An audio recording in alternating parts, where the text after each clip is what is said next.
আসসালামু আলাইকুম। ফারজানা ইয়াসমিন স্বাগত জানাচ্ছি এনটিভির মধ্যরাতের খবরে। সৌদি আরবের মক্কায় ইফতার ও দোয়া মাহফিলের আয়োজন করে মক্কা আয়মান গ্রুপ ও মাতার আল জাওয়ার গ্রুপ।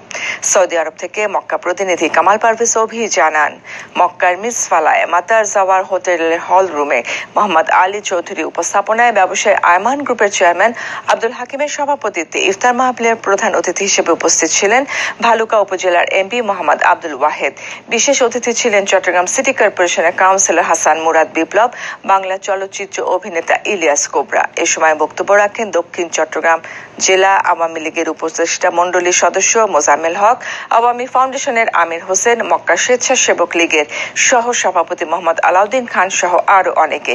সবশেষে বিশ্বের মুসলিম উম্মার শান্তি কামনা করে বিশেষ দোয়া ও মোনাজাত করা হয়।